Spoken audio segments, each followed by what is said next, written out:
안녕하세요. 꼬알 여사입니다. 며칠째 미세먼지가 너무 심해서 외출도 집에서의 생활도 참 힘드네요. 창문을 못 여니까 공기가 탁한 것 같고 가슴이 답답합니다. 이런 날 저와 좋은 이야기 나누시면서 차 한잔 하시면 어떨까요? 오늘 들려드릴 이야기는 너무 멋진 할머니 두 분에 관한 이야기예요. 70대의 나이에 걸어서 아메리카 대륙을 횡단한 할머니. 또 한 분은 70대의 나이에 그림 그리기를 시작해서 수많은 전시회와 수많은 작품을 남기시고 미국에서 가장 존경받는 국민 할머니로 등극하신 모지스 할머니예요. 먼저 아메리카 대륙을 횡단하신 할머니 이야기부터 시작해 볼게요. 이 할머니는 어느 날 손자로부터 운동화를 선물을 받게 됩니다. 할머니는 기쁜 마음에 이 새 운동화를 신고 다른 주에 사는 친구를 만나러 가기로 했어요. 손자가 나한테 이 운동화 사줬다 이렇게 자랑하려고요. 그렇게 출발을 하기로 했는데 미국은 여러분도 아시다시피 크기가 우리나라랑 완전히 차이가 크잖아요. 내가 사는 이주에서 다른 친구가 사는 주로 간다는 게 우리가 뭐 서울에서 인천 가고 서울에서 대구, 대전 이게 아니잖아요. 사이즈가 완전 다르죠. 근데도 친구에게 이 손자한테 선물 받은 운동화를 자랑하고 싶다는 그 마음으로 길을 나섭니다. 그렇게 한 친구를 만나고 난 뒤 이번에는 그럼 다른 저쪽 주에도 한번 가볼까? 무릎이 아파오면 택시를 타고 돌아가면 되지. 이렇게 편안하게 생각하고 시작을 한 거예요. 이게 아메리카 대륙 횡단의 시발점이었다고 합니다. 여러분 한번 생각해 보세요. 70대 할머니가 자동차를 타고 대륙 횡단을 하는 것도 한참 차를 타고 가다 보면은 등이 베기고 엉덩이가 아프고 힘들 텐데 그리고 또 비행기를 타고 간다는 것도 연세 있으신 분들이 이렇게 비행기 여행하는 게 쉽지가 않잖아요.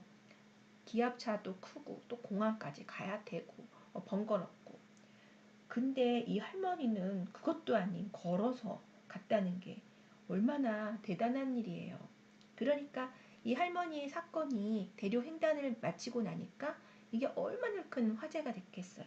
그러니까 이제 기자들이 이 할머니한테 몰려왔습니다. 할머니의 이야기를 들어보려고.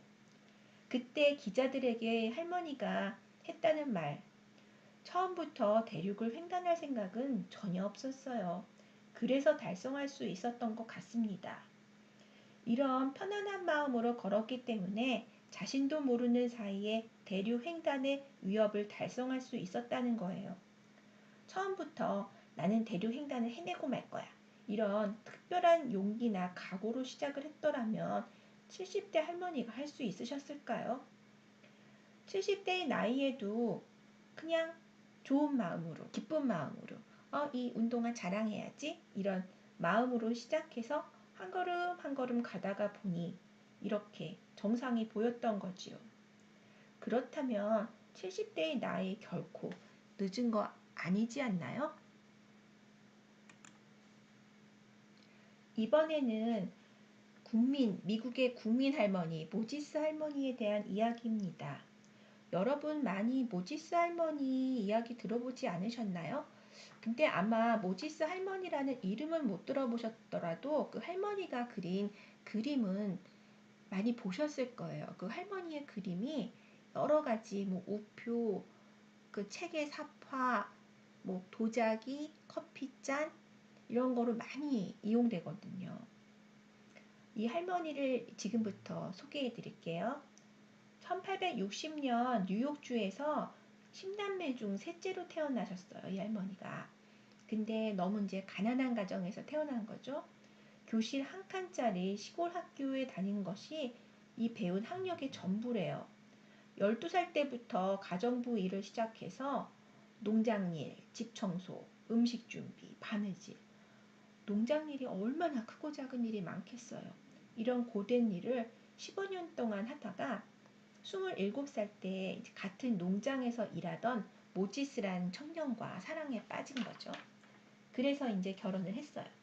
근데 결혼한 후에도 생계를 위해서 주변 큰 농장 한 곳도 아닌 네다섯 곳을 돌면서 열심히 일을 했대요. 그래서 20년이 지난 뒤에야 그러니까 할머니가 나이가 이제 50을 바라보게 된 거죠. 그때서야 자신의 농장을 가지게 되었어요. 자녀를 10명을 낳았지만 그때 그 당시가 그랬던 것처럼 5명이 병으로 사망을 했고 남편도 모지스 할아버지도 67세에 심장마비로 세상을 떠나셨대요. 그러니 이 시골 할머니가 얼마나 힘든 삶을 살아야 했겠어요. 그렇게 살던 중에 78세 때 동생한테서 언니 그림을 그려보면 어때? 하고 권유를 받았대요. 그리고 그 당시 그 할머니가 딸네 집에 아이를 보러 가셨던 중인데 그 손주가 쓰던 물감들이 주변에 있는 것을 보신 거죠. 그래서 그 할머니가 원래 취미가 바느질이랑 자수, 이런 퀼트 이거였거든요. 본인이 그동안 했던 것들에서 모티브를 얻어서 그림을 그리기 시작하신 거예요. 그녀는 자신이 살고 있었던 버지니아주와 미국 동북부의 농촌 풍경을 그렸고 어린이와 농촌 사람들의 일상생활을 그렸어요. 그래서 기회 되시면 이 할머니 그림을 한번 보세요. 그림을 보면 정말 마음이 너무 따뜻해지고 정말 시골 풍경 속에 제가 들어가 있는 것 같다는 느낌이 들어요.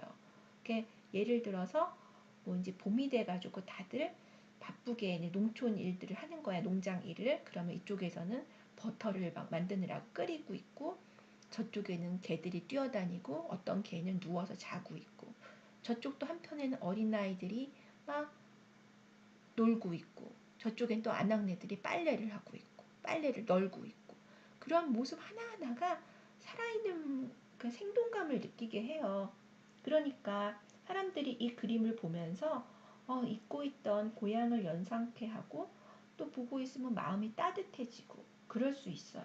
그랬는데 사람 마음은 다 똑같은 건가 봐요.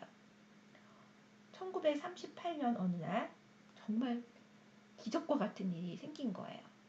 뉴욕의 미술품 수집가 루이스 칼도어라는 사람이 우연히 이 모지스 할머니가 사는 동네의 잡화점에 들린 거예요.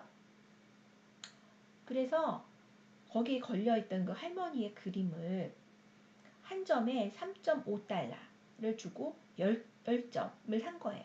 그래서 이것을 뉴욕 맨하튼 고급 화랑가에서 전시를 했는데 대박! 놀라운 일이 벌어진 거예요. 전시 첫날 사람들이 너무너무 좋아하고 막 열광적인 반응을 보이고 도대체 이게 뭐야 그러면서 막 너무 좋아하는 거예요. 그러더니 이 그림이 모두 다 팔린 거죠. 사람들은 그림의 따뜻함에 매료가 되었고 그림의 주인공이 또 게다가 80에 가까운 시골 할머니 또 그림은 한 번도 배운 적도 없고 얼마나 놀랄 노짜겠어요.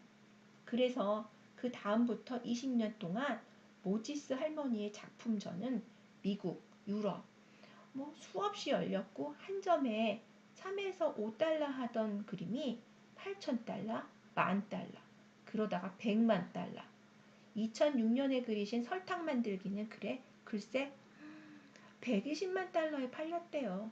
그 뒤 모지스 할머니는 대통령 트로피를 비롯해서 수많은 명예박사 학위를 수여했고 할머니 얼굴을 담은 우표, 미국에서 가장 주목받는 5인 여성 중 한 명, 미국을 움직인 100대 인물로 그랜드 모지스, 국민 할머니로 선정되기도 했답니다. 모지스 할머니는 101살로 타계하셨는데 그때까지 1600점의 작품을 남기셨대요. 타계하기 1년 전에 100세 때에도 글쎄 그림을 25점이나 그리셨다고 합니다. 1600점의 그림을 남기시려면 그러니까 할머니가 77세, 뭐 78세 이때 시작하셨으니까 한 해 몇 점을 그리셔야 할까요? 한 해 70점입니다. 그러면 매달 6점의 그림. 아마 전성기인 젊은 화가라도 이 정도 그리기는 쉽지 않을 거예요. 게다가 또 돌아가시기 1년 전에도 25점의 그림을 그리셨다니 그 열정 정말 존경스럽습니다. 70세가 넘어가면 보통 아유 내가 이제 뭐 할 수 있겠어.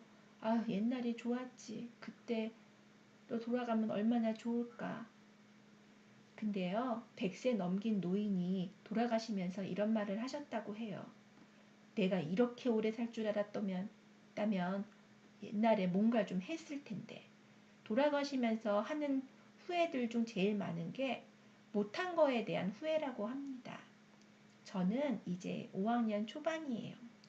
이 두 할머니 이야기를 알고 나니 얼마나 기쁜지 몰라요. 나는 이 두 분보다 얼마나 더 많은 즐거운 일을 하면서 살 수 있을까? 생각이 완전 달라졌어요. 여러분, 인생에 늦은 때란 없어요. 이 할머니가 그걸 가르쳐 주고 계신 거 아닌가요? 이 두 분 할머니를 통해서 내 삶에도 적용을 해보시면 어떨까요? 거창한 것보다는 지금 당장 내가 할 수 있는 작은 것부터 찾아보세요. 선물 받은, 그러니까 손자에게서 선물 받은 운동화, 손자가 쓰다 버린 물감, 이게 이 둘 할머니의 시작이 된 것처럼요. 오늘 이야기 어떠셨나요? 마음이 조금 답답하던 마음이 따뜻한 마음으로 바뀌지 않으셨나요? 다음에 또 좋은 이야기로 꼬알 여사가 찾아오겠습니다. 좋아요, 구독은 사랑입니다. 안녕히 계세요. 감사합니다.